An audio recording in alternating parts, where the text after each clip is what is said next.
Welcome to GPS, God's Prophetic Surprises, the program where we dig deep into the original meaning of Revelation, but particularly looking forward to an intergenerational view of what Revelation can mean for us today. What surprises can Revelation bring to us in today's world? And joining me today are several of my colleagues that have been on this program many times before. And we have Guilherme. Yes, I'm Guilherme Borda. I am a PhD student at Andrews University. And then there's Shifra. Hi, I work with Gen Zs and Millennials and the Women's Ministry of Campus Hill Church in Loma Linda. All right, and then there's Nick.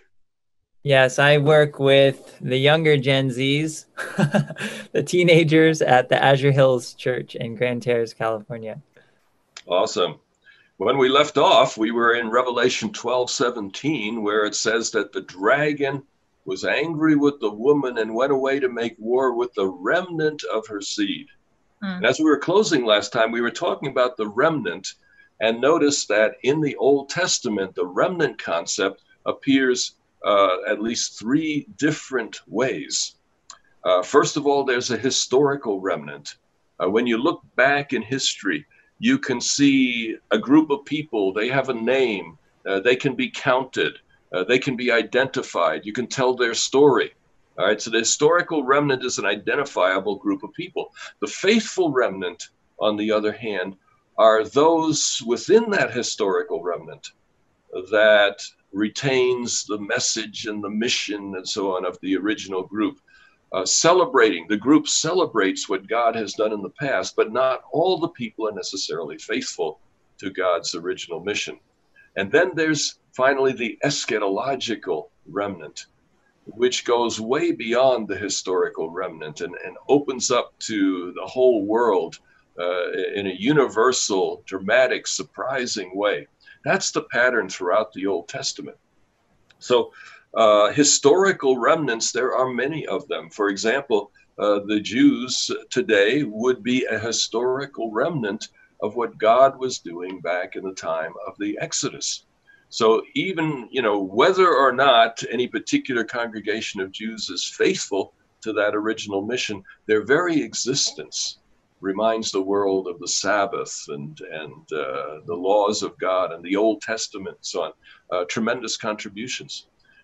Then Roman Catholic Church, for example, regardless of whether you consider it faithful or not, the Roman Catholic Church is a historical entity that can point its way all the way back to the disciples of Jesus. And so whether or not that entity is faithful, it is reminding the world of the New Testament, reminding the world of Jesus and the cross and things like that by its very existence.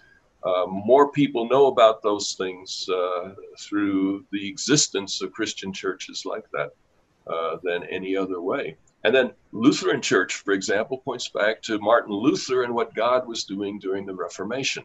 So the question is there a historical remnant for Revelation 12:17? It's an end-time church or an end-time body. Chapter 12 goes all the way back to the time of Jesus and his disciples. It goes through the hardships of the Middle Ages and so on. When you get to the end of time, there's this remnant of the woman's seed.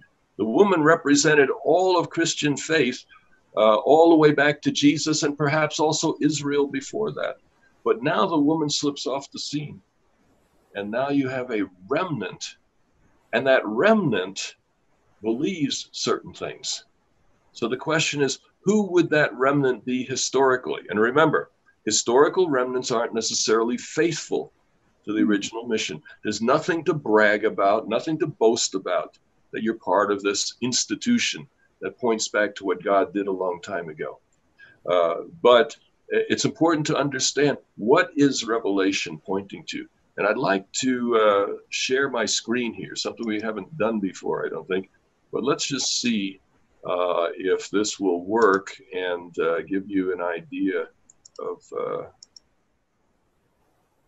All right, here we are. And I hope you don't mind the Loma Linda University.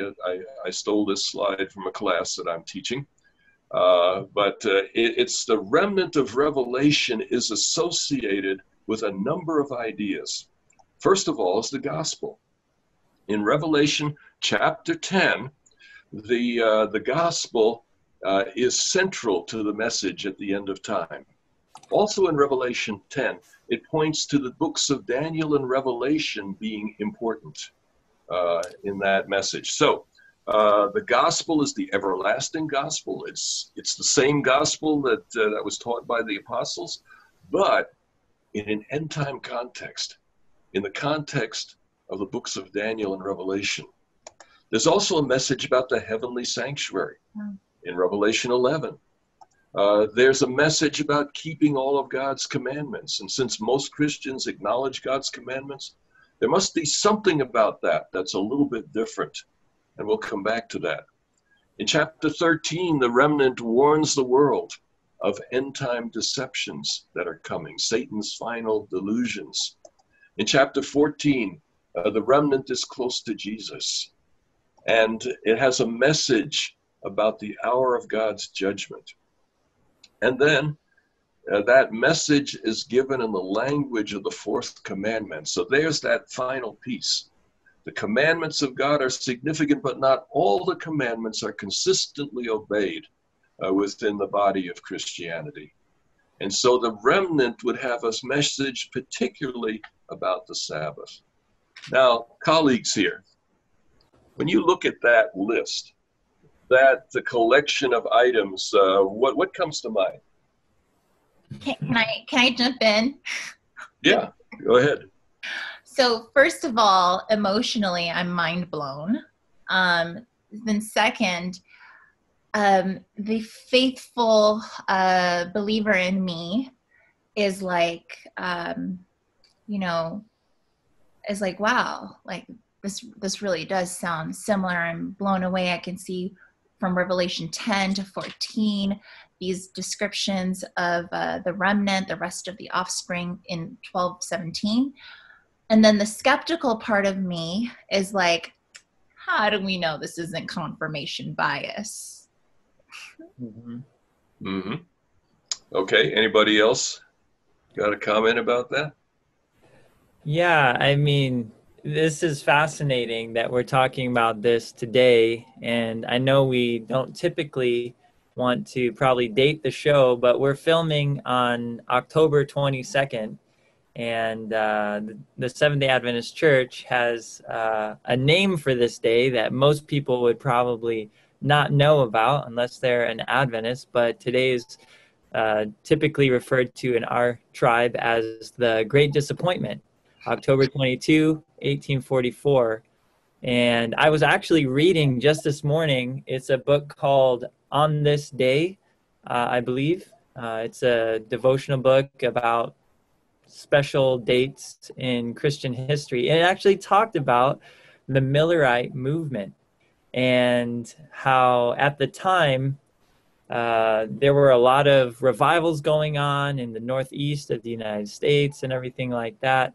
And this man named William Miller was converted and he started studying the Bible. He was drawn to Daniel and Revelation and started preaching the day that Jesus was expected to return based on what he saw in the book of Daniel specifically. And it was interesting. The title for the page was Disappointment. And at the end of the reading, of course, it says that they were disappointed. They were waiting in churches and in fields, and Jesus did not come on that date as expected. But it did say that there, just like you were saying, Dr. Pauline, it didn't use this word, but there was a remnant. There were people that came out of that disappointment and kind of persevered. A movement was started, the Adventist Church. So I just thought that was fascinating in light of what you've shared and what's on this list, because certainly out of that movement that kind of persevered, those that didn't fall away and just kind of give up on the whole thing after they were wrong about the date or what happened on the date, they persevered and they continued to preach Daniel and Revelation. They certainly had a great focus on the heavenly sanctuary, that Jesus made a move in there rather than coming to the earth at the end of the 2300 days.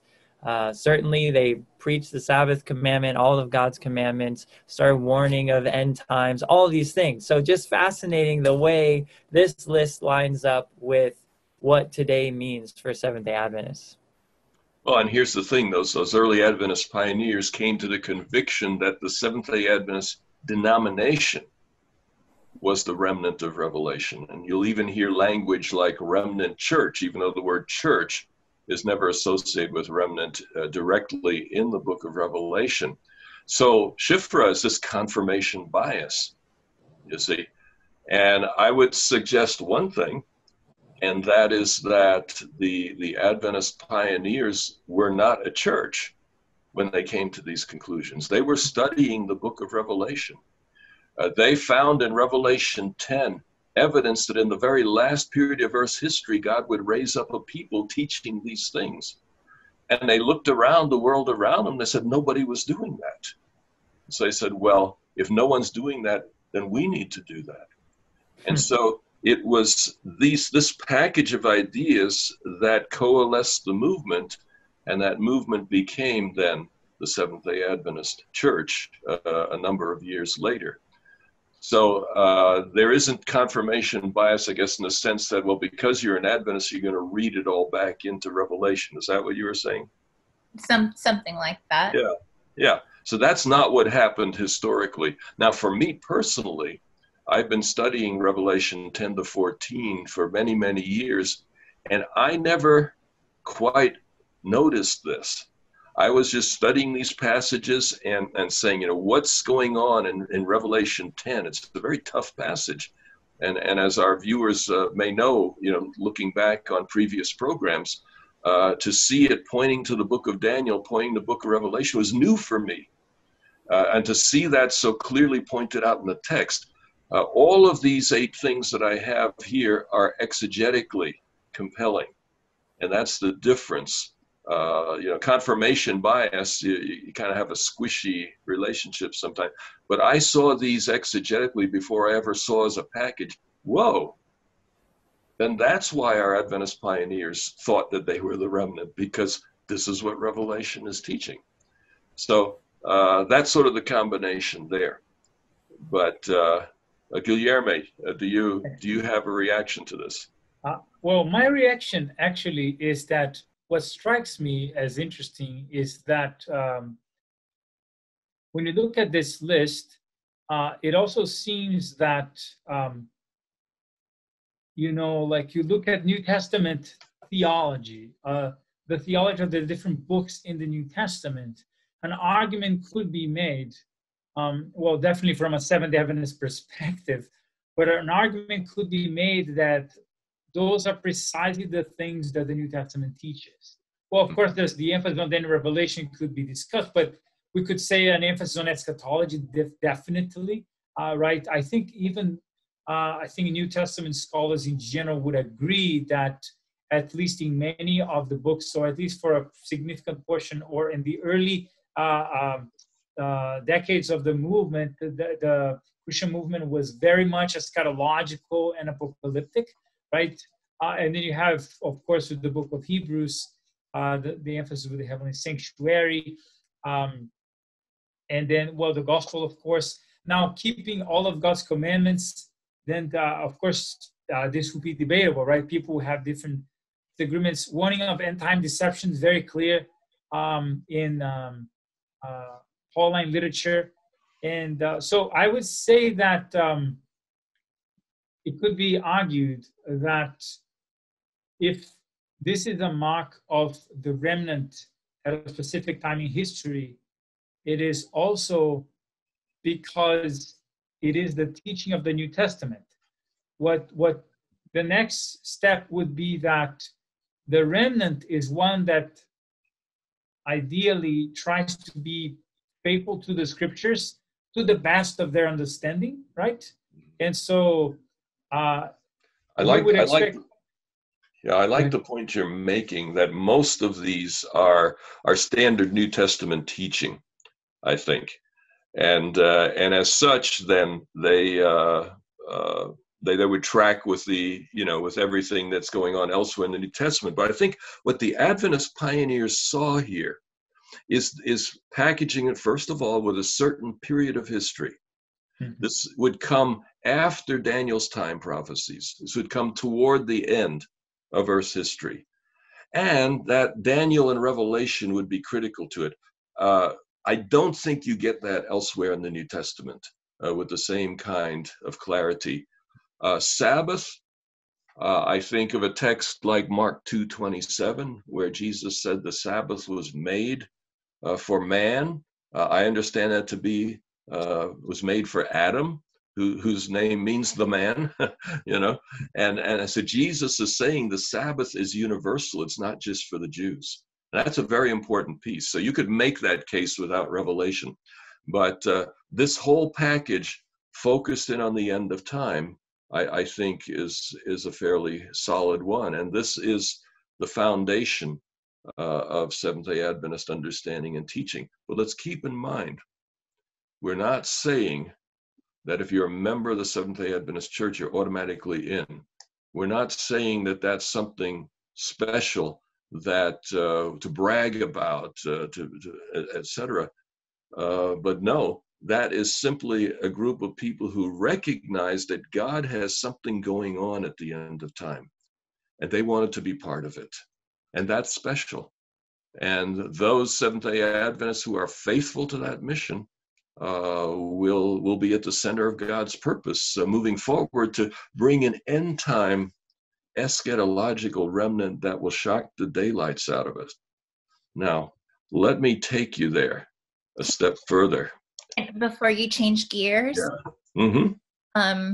Make sure that I heard you all scholars correctly. So I think I'm getting it. I think I'm tracking. So you address the confirmation bias because these things are there in the text.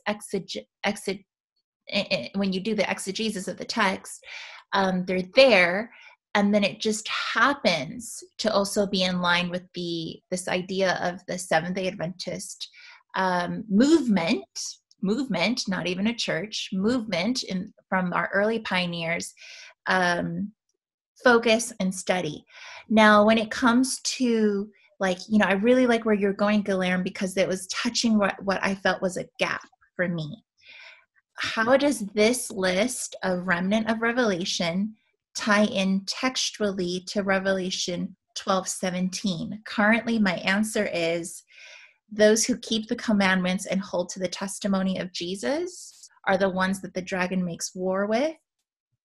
Help me tie that tighter. Mm-hmm. Yeah, well, I think that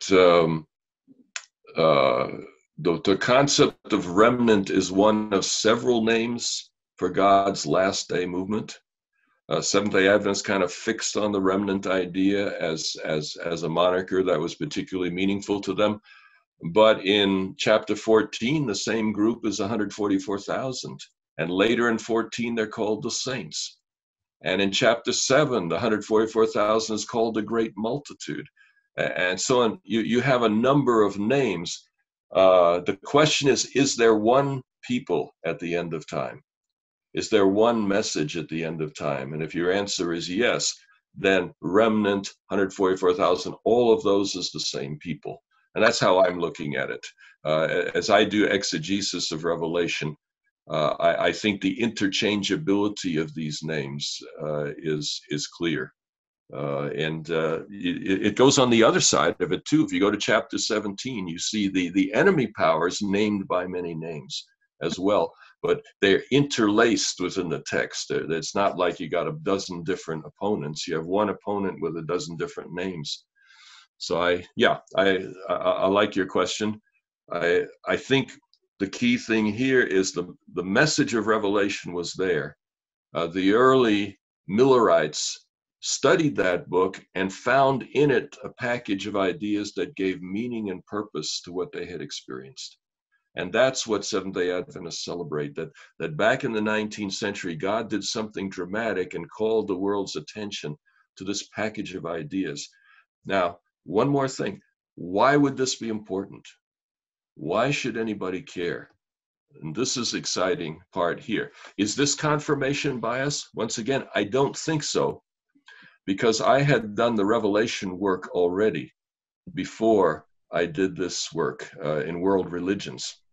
But I was asking the question a few years back, what is right about each of these religions? You know, often I think Christians, we say, what's wrong with Judaism? What's wrong with Islam? You know, we go about, you know, what's wrong with Hinduism, etc. And I said, why can't we just ask the question, what's right? You know, if the Holy Spirit is everywhere, what's God doing there? And as I asked that question of Christianity, I came to the conclusion that the core values of Christianity are gospel, grace, and Jesus.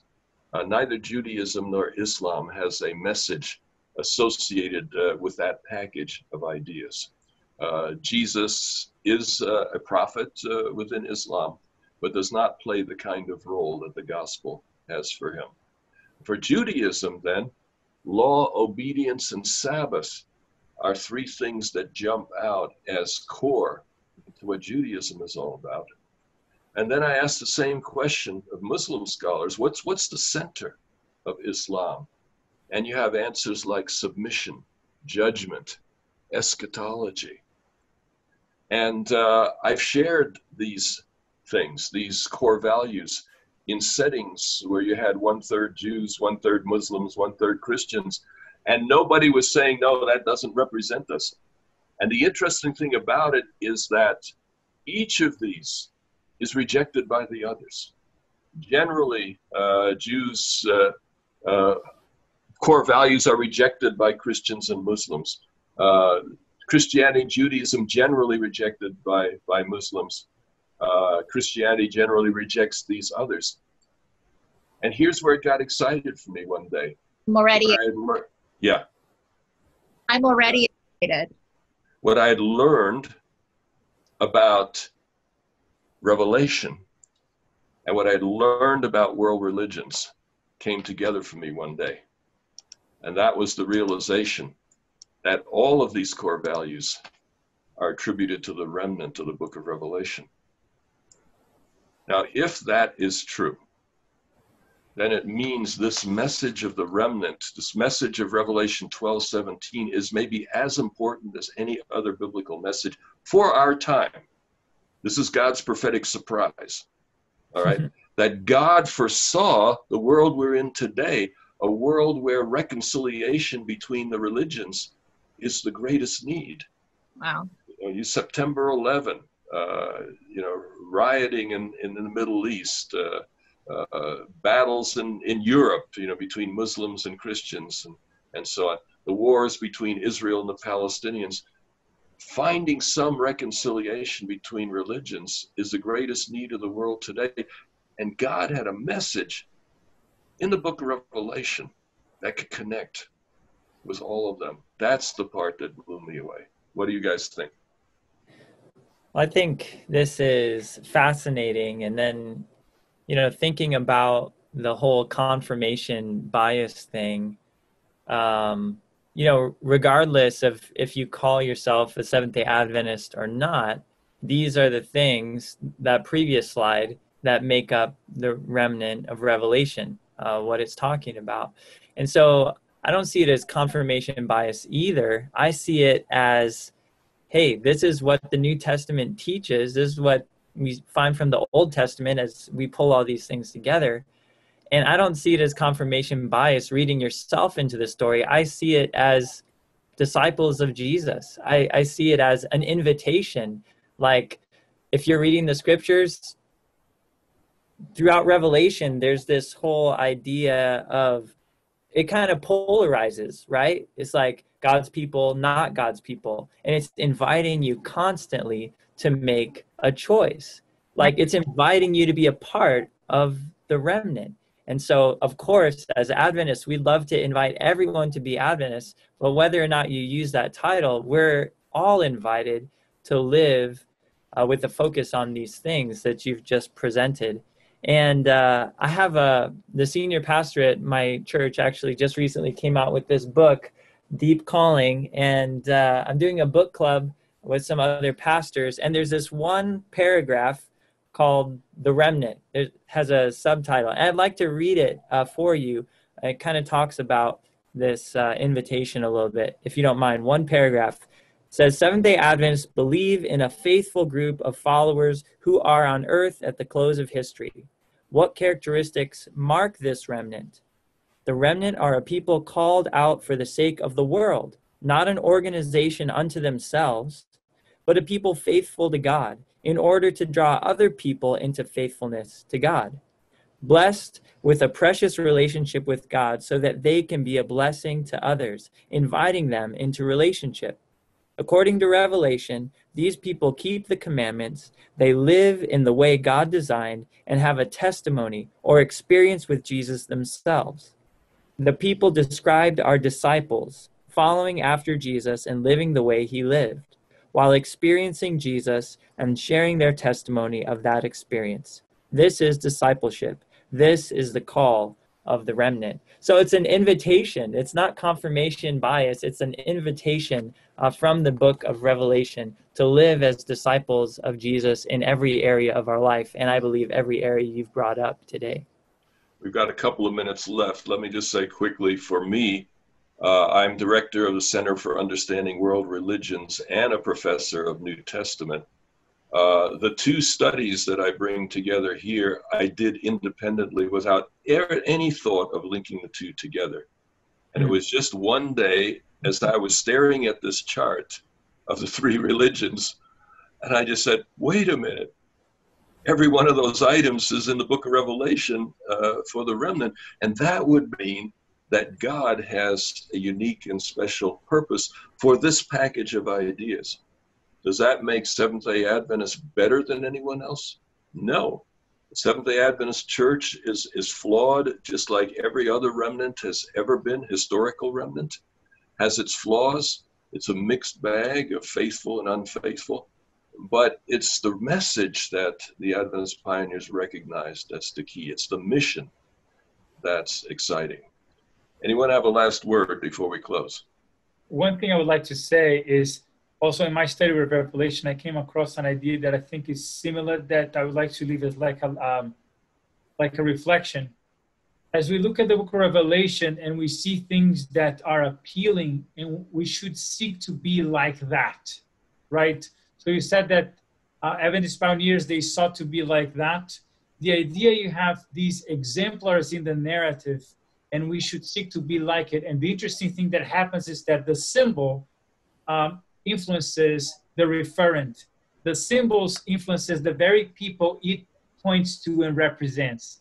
So something that we can unpack later, but something that I have thought during my studies that I think ties to that. Let's try to be like those exemplary symbols. Thank you. Thank you. Well, we come to the end of our time here. Once again, we have found that the book of Revelation, carefully examined, can bring prophetic surprises. We hope you enjoyed these prophetic surprises today, and we'll see you again next time.